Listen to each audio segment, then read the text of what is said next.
Alléluia. Je suis dans la joie d'être devant vous ce matin. C'est pour moi une grâce d'être devant le peuple de Dieu. Sans toutefois tarder, comme notre temps est limité, nous allons lire dans le livre de l'épître de Jacques. Jacques chapitre 5, nous allons commencer au 16e, 17e et 18e verset. Si celui qui est chargé de médias peut nous projeter ça. La Bible dit ceci: confessez donc vos péchés les uns les autres et priez les uns pour les autres, afin que vous soyez guéris. La prière fervente du juste a une grande efficacité. Alors, confessez donc vos péchés les uns les autres, priez les uns pour les autres, afin que vous soyez guéris. La prière fervente du juste a une grande efficacité. Continuez. Élie était un homme de la même nature que nous. Il pria avec insistance pour que ne pluie point, et il ne tomba point de pluie sur la terre pendant 3 ans et 6 mois. Continuez. Puis il pria de nouveau, et le ciel donna de la pluie, et la terre produit son fruit. Continuez toujours. Ah, mes frères, si quelqu'un parmi vous s'est égaré loin de la vérité, et qu'il l'autre l'y amène, continuez, qu'il sache que celui qui ramènera un pécheur de la voie où il s'était égaré sauvera une âme de la mort et couvrira une multitude de péchés. C'est la parole de Dieu. Je vais parler seulement de la prière du juste. Une prière fervente du juste. L'apôtre Jacques nous parle d'une prière fervente. Une prière fervente, selon Jacques, n'est pas seulement une prière. Elle n'est pas seulement une demande, mais une prière faite avec foi, sincérité et persévérance. Je vais juste parler de la prière, n'est pas une prière de n'importe qui, mais la prière du juste. Le juste, c'est quoi? Juste, dans notre contexte, est quelqu'un, donc un pécheur repenti, qui a accepté de venir devant Dieu et demander pardon. Il nous dit ceci, il nous dit que confessez le péché les uns les autres. Avant d'entrer dans la prière, avant de demander Dieu, la première des choses à faire, c'est de confesser les péchés, demander pardon. Pourquoi? Parce que notre Dieu, sa nature, c'est la sainteté. Pour venir à Dieu, pour que tu sois accepté devant Dieu, la première des choses, c'est demander pardon.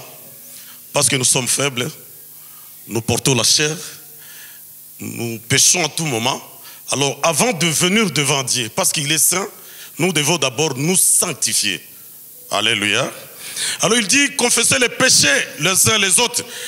La prière fervente dit juste. Donc un juste, c'est lui qui a demandé pardon, celui qui a confessé ses péchés, a une grande efficacité. L'apôtre Jacques nous ramène dans l'Ancien Testament. Il nous parle de l'histoire d'un homme de Dieu appelé Élie. Il a dit, Élie a prié pour que les pluies ne puissent pas tomber durant 3 ans et demi. Et Dieu l'a écouté et les pluies n'ont pas pu tomber. Parce qu'il a prié comme un juste et Dieu a exaucé sa prière.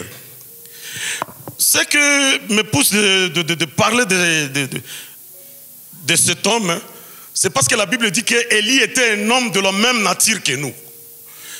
Donc il pourrait se fâcher, il pourrait parler du mal, il pourrait marcher non selon la loi de l'Éternel. Mais il a prié. Cela nous montre que si nous aussi nous prions avec foi, Dieu va écouter nos prières et il va exaucer. Je voulais juste parler pour 3 personnes. La première personne, c'est quelqu'un qui n'a jamais prié et il veut commencer à prier aujourd'hui. La deuxième personne que je vais parler, c'est quelqu'un qui a commencé à prier, ça fait longtemps qu'il prie, mais faute du temps d'exaucement de sa prière, il a commencé à défaillir. Il voulait retourner derrière. Et la troisième des personnes que je veux parler, c'est la personne qui a abandonné totalement la prière, il ne prie pas. Il est là, un chrétien qui ne prie pas. Vous savez, la prière, c'est comme la respiration d'un chrétien. Un chrétien qui ne prie pas, c'est un chrétien déjà mort. Donc, un chrétien qui respire, c'est un chrétien qui prie. Alors, il nous ramène dans l'Ancien Testament. Il nous dit qu'Élie avait prié. Et il nous demande aussi de prier. Alléluia. Élie, c'était l'époque d'Akab, le roi, je me souviens. Le peuple d'Israël avait abandonné Dieu. Il a commencé à adorer des idoles. Et seul Élie, le prophète, était resté là, en train de parler de Dieu, le Dieu d'Israël, le Dieu d'Isaac et de Jacob. Alors il a prié.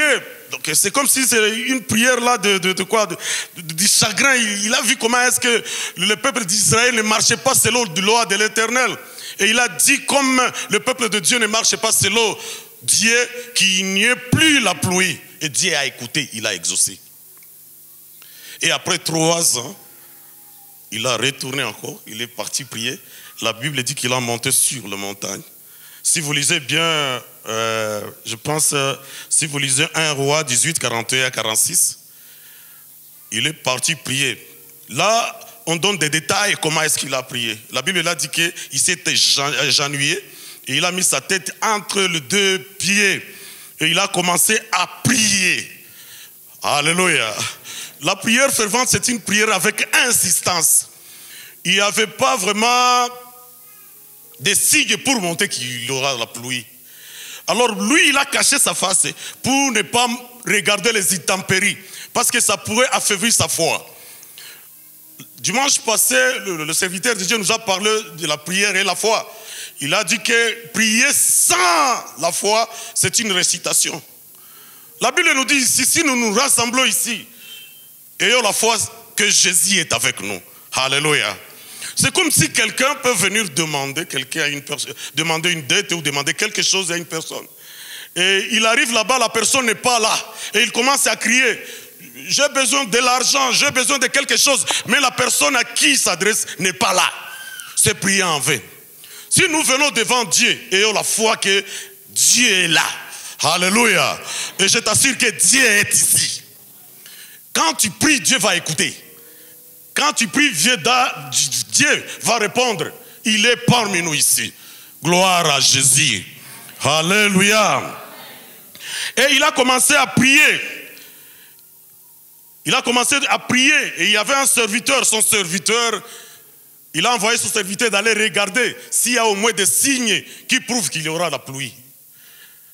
La Bible dit qu'il est parti, il est retourné, il a dit non, il n'y a pas de signes. Malgré qu'il n'y a pas de signes, il a continué toujours à prier. La Bible dit qu'il a envoyé encore pour la 2e fois, qu'il puisse regarder jusqu'à 7e fois. Je vais te dire ce matin, quand tu pries, insiste, n'abandonne pas. Tu peux trouver la réponse immédiate, mais si tu ne trouves pas la réponse, continue toujours à prier. Tu pries aujourd'hui, il n'y a pas de réponse, prie demain. Tu pries demain, il n'y a pas de réponse, prie après-demain. Prie jusqu'à ce que Dieu va exaucer votre prière. Alléluia. Vous savez, il y a les gens qui prient aujourd'hui, ils pensent qu'un Dieu, c'est quoi? On dit qu'un moufoumou, quelqu'un qui va répondre là-bas directement. Notre Dieu, il répond à un temps qu'il veut. Il est souverain dans ses actes. Tu peux demander aujourd'hui et tu trouves la réponse aujourd'hui. Tu peux demander aujourd'hui et tu trouves la réponse après 2 ou 3 jours, même après une année. Mais ce que je te demande, c'est de ne pas cesser de prier. Si tu n'as pas trouvé la réponse aujourd'hui, prie encore. Si tu ne trouves pas la réponse aujourd'hui, prie encore jusqu'à ce que tu auras ce que tu as besoin. Jésus nous donne l'exemple dans Luc 11, verset 5. Si nous lisons Luc 5 jusqu'à 10. La Bible dit ceci, il y avait un homme, et cet homme a eu un visiteur pendant la nuit. La Bible dit que c'était au milieu de la nuit. Comme d'habitude, les Hébreux, quand ils trouvent un visiteur, la première des choses qu'ils donnent, c'est de l'eau à laver les pieds. Mais la deuxième des choses, c'est de donner la nourriture. Mais le visiteur était venu, l'homme n'avait rien dans sa maison à manger. Mais il a pensé, il a dit, j'ai un ami. Gloire à Jésus. Je vais aller chez mon ami. Et mon ami vend des pains, il va me donner des pains et je vais donner à mon visiteur. Il a quitté avec espoir. Il a dit, je ne peux pas aller n'importe où. Je vais toquer chez mon ami. Et il est parti chez son ami. Et arrivé il a commencé à toquer. Il a dit, mon ami, viens à mon secours, aide-moi. Je viens de trouver un visiteur. Et il a besoin de quoi manger. En lui, il avait confiance à son ami. Il disait, comme j'ai un visiteur, je ne peux pas aller dans une autre boutique, mais je vais aller chez mon ami. Et mon ami va me donner quelque chose à donner à mon visiteur. Mais arrivé là-bas, son ami a donné une réponse qui n'est pas bonne. Il a dit, mon ami, je suis au lit avec mes enfants. On a déjà fermé, je ne peux pas me réveiller. Je ne peux pas me réveiller. Mais comme il a quitté chez lui, il a dit à son visiteur, reste là-bas, je t'amène des pains. Il a dit, non, je ne quitterai pas ici sans le pain. Alléluia. Quand nous entrons dans la prière, restons, insiste, restez là jusqu'à ce que Dieu va faire quelque chose. Prie et prie. Je t'en prie de prier jusqu'à ce que Dieu fera quelque chose. Il a continué à toquer. Et l'ami lui disait toujours, je ne me réveille pas. Même si tu toques, je suis au lit avec mes enfants. Imagine quand tu es dans le sommeil et quelqu'un te dérange, tu te réveilles. Ah, tu dis, mais ce type m'embrouille. Alors il te laisse un tas et puis tu te sommeilles, tu fais quelques 5 minutes de sommeil. Encore, il y a quelqu'un qui toque. Tu te réveilles encore. Mais le type s'est réveillé et il a donné du pain. La Bible nous dit que il n'a pas donné du pain parce qu'il a voulu donner du pain. C'est parce que celui qui était dehors a insisté. Et la Bible nous dit, demandez et on vous donnera. Alléluia. C'est la parole de Dieu. Si tu demandes, Dieu te donnera. Il a dit, toquez, on vous ouvrira.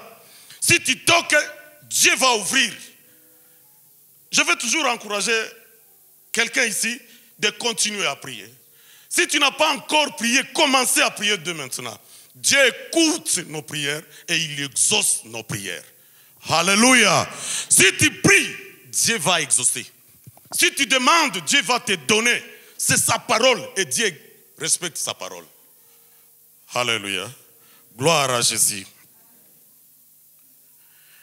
La Bible dit que celui qui était dehors n'a pas reçu le pain parce que c'est son ami. Non, non, non. Ce n'est pas parce que c'est son ami. Il a donné du pain parce que c'est son ami. Il a donné du pain parce que celui qui était dehors a insisté. Il a fait une demande avec insistance. Il est resté à la porte jusqu'à ce qu'il a trouvé ce qu'il est venu chercher. Il a prié, il a prié. Je te dis ce matin, si tu viens à l'église, tu ne pries pas, Dieu ne fera rien pour toi. Tu te mets là-bas, tu dis, je suis venu à l'église et je rentre, Dieu m'a vu. Si tu ne parles pas, Dieu ne fera aucune chose. Tu viens à l'église, tu pries.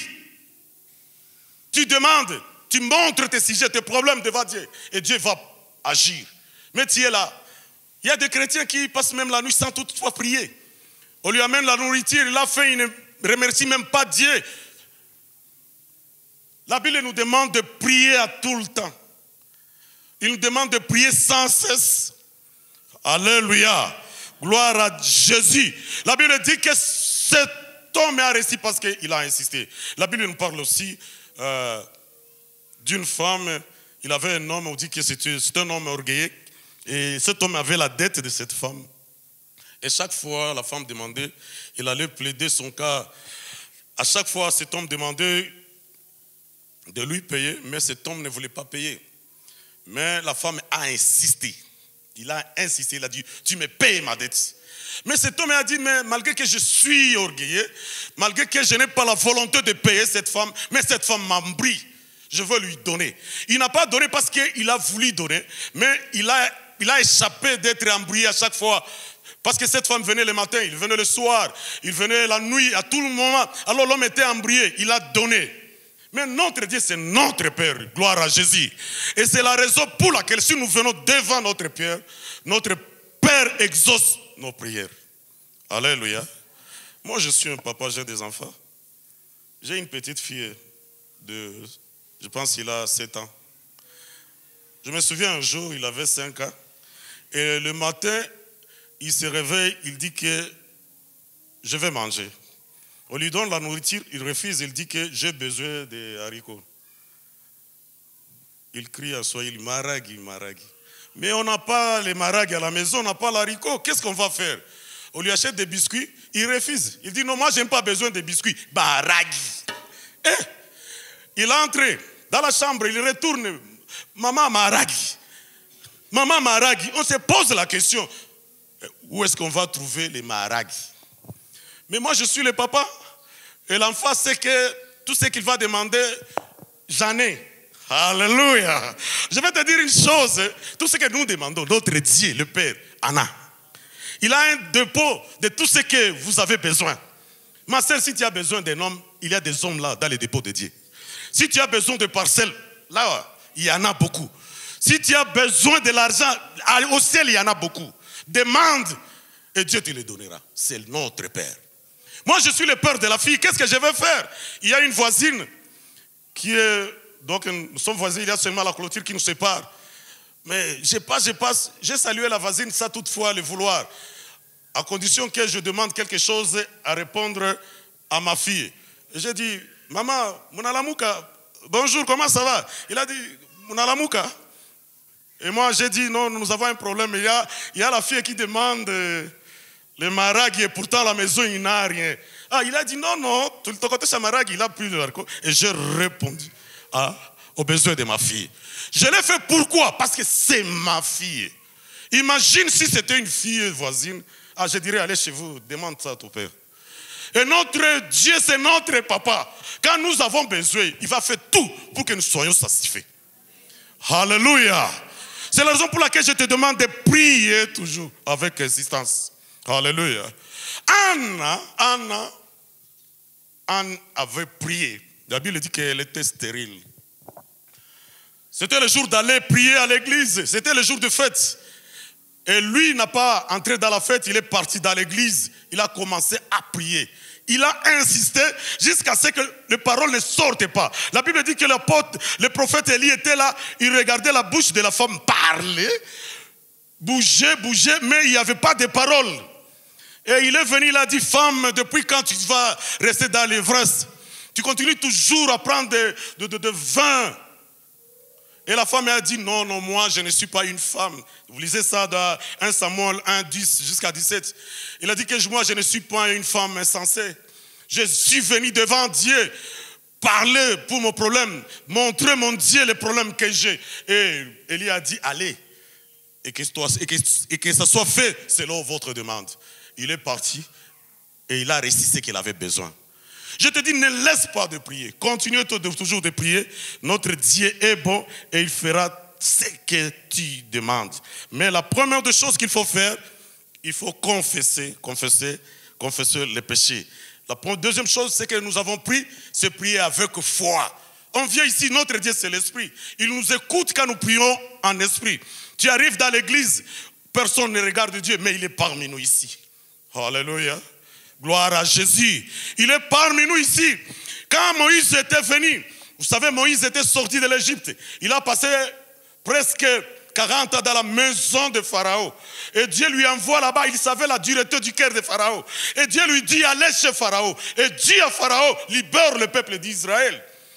Et le Dieu d'Israël avait des noms. Il avait de Dieu soleil, Dieu la lune. Il avait des noms de Dieu. Et il a dit, quand je vais arriver là-bas, qu'est-ce que je vais dire à Pharaon? Qu'est-ce que je vais dire à Pharaon? Alors, il a dit non, allez là-bas et tu lui diras que mon nom c'est Je suis. Alléluia. Nico, dis seulement que je suis. Il est parti là-bas. Qu'est-ce que cela veut dire? Ça veut dire Dieu est là. Son nom c'est Je suis. Tu es dans ton service, Dieu est là. Tu es à l'école, Dieu est là. Tu es dans ton bureau, il est là. Alléluia. Nous avons un thème qui dit que nous sommes des ouvriers, nous sommes des serviteurs avec Dieu. Donc là où nous sommes, là où nous œuvrons, Dieu est toujours là. Et ce n'est pas nous qui le faisons, mais c'est Dieu qui le fait. Le Dieu à qui nous adorons, il fait le travail, mais il travaille à travers nous. Parce que le Dieu c'est l'Esprit, il ne peut pas se manifester physiquement comme ça, mais il se manifeste à travers moi, à travers toi. Alléluia. C'est la raison pour laquelle il faut avoir la foi que nous avons Dieu. Et nous avons un Dieu le Tout-Puissant. Un Dieu qui fait des prodiges, un Dieu qui fait des miracles. Si nous marchons, ayons la foi que nous avons un Dieu qui va répondre à nos besoins. Qui connaît. Dieu connaît tes problèmes. Il connaît de ce qui te fait mal. Mais le problème qui t'était, il est là silencieux. Il attend que tu parles. Et quand tu vas parler, Dieu va exaucer. Dieu va répondre à tes prières. Alléluia. Mais la prière efficace. Être en harmonie avec Dieu, c'est chercher à vivre selon les principes, sa volonté. Notre Dieu est saint et sa nature demande de nous repentir, donc de confesser nos péchés. Pour aller plus vite,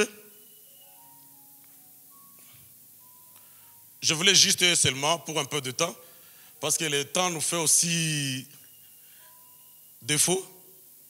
Quelquefois, les 30 minutes n'est pas vraiment suffisant, ou bien moins de 30 minutes pour terminer le message.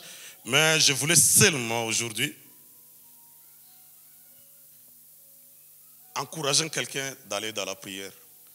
Je veux encourager quelqu'un de prier tout le temps, parce que Dieu c'est notre Père. Et il nous écoute. Et quelque chose qui m'encourage en plus, c'est parce que Jésus, il est monté au ciel. La Bible dit, il est à la droite du Père. Il prie pour nous. Mais Jésus qui prie pour nous, il a vaincu avec nous. Il connaît nos problèmes. Quand nous demandons, lui aussi, il connaît ce que nous souffrons sur la terre. Si tu demandes de la nourriture, Jésus aussi a eu faim. Il connaît que quelqu'un qui vit sur la terre a un problème de la nourriture. Et quand nous prions, Jésus plaide à notre Dieu. Il dit non, réponds à cet homme. Il a faim. Moi aussi, j'ai eu faim un jour. Quand nous avons le problème des transports, Jésus a fait de marche à pied. Il a été fatigué. Il connaît que nous pouvons être fatigués. Il sait que la chair n'est pas vraiment forte. Il sait que nous avons besoin aussi de soutenance de Dieu. Il est là. C'est notre Père. Il a vaincu avec nous. Il connaît nos besoins. Comme lui aussi a passé un bon moment sur la terre, il connaît les problèmes que nous traversons. C'est la raison pour laquelle, à toute fois que nous prions, Jésus est là. Il plaide à nos problèmes. Et si Jésus plaide, Dieu va répondre. Alléluia. C'est la raison pour laquelle nous devons continuer toujours à prier. Parce que nous avons quelqu'un à la droite du Père qui prie pour nous. Gloire à Jésus. La prière, quand nous prions, nous montrons à Dieu notre dépendance envers Dieu, envers les autres croyants.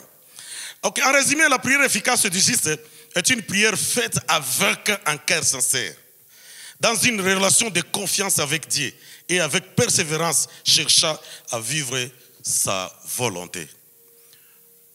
Si nous prions, une prière efficace, c'est une prière faite avec un cœur sincère. Alléluia. Dans une relation de confiance. Vous savez, si tu as un ami, tu ne peux pas passer, si c'est un ami intime, tu ne peux pas passer une semaine, 2 semaines sans l'appeler, ou bien aller lui rendre visite. Et la prière fait que notre relation avec Dieu soit vraiment une relation de tout le temps. Notre Dieu, c'est notre Père. Jésus est là. Nous devons à chaque fois prier parce que le serviteur de Dieu le dimanche a dit que la prière, c'est le dialogue entre Dieu et les hommes. Nous devons dialoguer avec notre Dieu à tout le temps. Cela crée l'intimité entre nous et notre Père. Si tu passes toute la journée sans toutefois prier, donc tu coupes la relation de confiance entre toi et Dieu. À chaque fois, tu vas toujours prier parce que c'est ton ami. Moi, je vois des fiancés, à toute fois, ils s'appellent. Ils peuvent faire même 30 minutes, après 30 minutes, ils appellent. Et s'il y a l'un de l'autre qui n'a pas pu toucher le téléphone pendant l'appel, il y a des problèmes. Il dit non, je t'ai appelé, tu n'as pas décroché, il y a ceci. Ce n'est pas parce qu'il veut qu'on l'obéisse, mais c'est parce qu'il veut toujours nuire la relation entre les deux. Donc, le fait là de dialoguer, de parler ensemble, ça nuit, ça unit la relation, ça devient profonde. Donc, il y a la confiance entre les deux en parlant au téléphone ou bien en dialoguant. Et notre confiance, notre intimité entre nous et Dieu, ça passe par la prière. Ça passe par la prière. Je vais dire ceci à la fin. Toi qui n'as pas encore prié, je te demande de commencer aujourd'hui. Commencez à prier aujourd'hui. Notre Dieu écoute la prière et il répond à nos prières. Prie, tu as un problème et seulement la foi. Même si tu as un fardeau qui te surpasse, prie. Dieu va te décharger.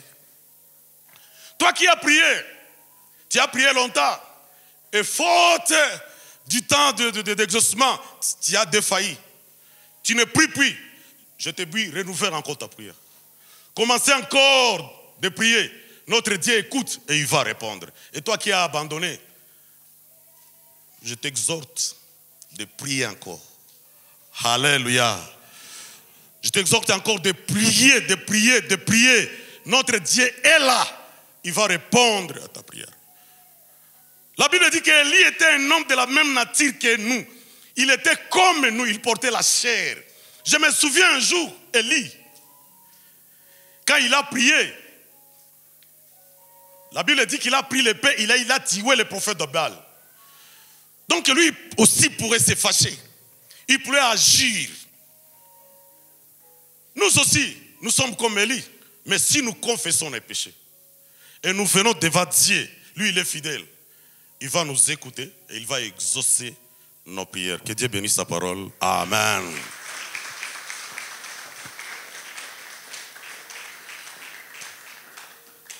J'aimerais seulement prier pour ces 3 personnes.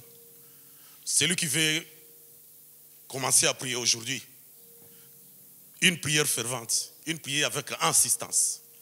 Vous savez, quand nous prions, les gens du monde, ils nous trouvent de quoi? Ils nous trouvent que nous ne sommes pas intelligents. Il dit, un homme comme le pasteur, il commence à crier dans l'église. Ils ne savent pas. Nous avons connu le Dieu qui fait des miracles, des prodiges. Nous savons à qui nous prions. C'est le Dieu qui répond. Si tu es ici, tu veux commencer à prier aujourd'hui, tu te lèves, nous allons prier ensemble.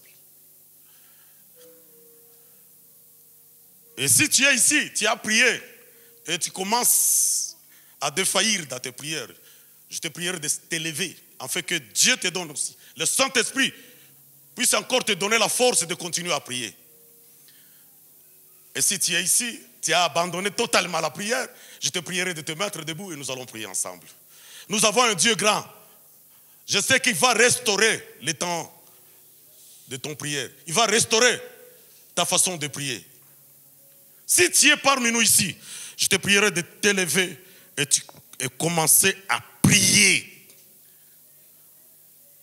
Alléluia. Peut-être tu as prié mais tu n'as pas insisté. Je te demanderai d'insister dans la prière. Demande toujours. Jusqu'à ce que Dieu exauce votre prière. Si tu es toujours là, tu peux toujours te mettre debout et nous allons prier. Continue toujours à te mettre debout. Et je te conseillerais, comme tu as écouté la parole de Dieu, mettez-la en pratique. Commencez à prier. Commencez à insister. Parle à Dieu. Anaya, il était stérile. Il n'avait pas d'enfant. Mais je me souviens une femme dans la Bible. Il a pris les pieds de son mari. Il a dit, donne-moi les enfants. Donne-moi un enfant. Et si tu ne me donnes pas l'enfant, je vais mourir. Mais l'homme là a répondu, il a dit, est-ce que c'est moi qui donne des enfants? Ce n'est pas moi qui donne des enfants, c'est Dieu qui donne des enfants. Et Anna a dit ça. Anna est partie à l'église. Il a connu que ce n'est pas l'homme qui donne les enfants, mais c'est Dieu qui donne les enfants. Tu peux penser que c'est ton mari qui va te donner ce que tu as besoin, mais ce n'est pas ton mari, mais c'est Dieu qui donne. Si tu as confiance à Dieu, lève-toi et et dis Seigneur, je reviens à toi, restaure ma prière. Et le Dieu le Tout-Puissant le fera. Ça fait longtemps que tu as prié, ça fait longtemps que tu as demandé, mais une prière fervente avec insistance, ce n'est pas seulement une prière. C'est plus que la prière. Insiste, demande, le Dieu notre Père fera ce que tu as besoin. Je vais prier. Ton nom Dieu le Tout-Puissant. Tes enfants ont écouté la parole, ils se sont levés. Ils savent qu'ils sont faibles. Ils ont abandonné la prière. Les autres sont fatigués et les autres n'ont pas même prié. Mais ils viennent vers toi. Et au Saint-Esprit, descends, éternel. Fais descendre ton Saint-Esprit. Et le Saint-Esprit puisse encore restaurer la prière qui était perdue. Puisse restaurer celui qui veut, éternel Dieu, aujourd'hui, commencer à prier avec toi. Celui qui a abandonné, celui qui est fatigué. Seigneur Dieu, je les amène entre tes mains afin que tu puisses les aider. Écoute la prière, éternel Dieu. C'est toi qui nous aides. On n'a rien. Sans toi, éternel Dieu, nous ne sommes rien. Augmente-nous la foi, éternel Dieu. Quelquefois, notre foi défaillit. Mais éternel Dieu, augmente notre foi. Nous avons la foi que tu es ici. Nous avons la foi, éternel Dieu, que tu es là. Comme tu l'as dit à Moïse, que ton nom c'est je suis. Tu es ici. Tu es parmi nous et tu écoutes nos prières. Et nous avons la foi, éternel Dieu. Tout ce que nous demandons, tu l'écoutes et tu le feras. Tu es bon, toi, notre Père. Toi qui nous aimes tant. Merci de nous avoir écoutés. Merci, éternel Dieu, de nous avoir répondu. Au nom de Jésus-Christ, nous avons prié ainsi. Amen.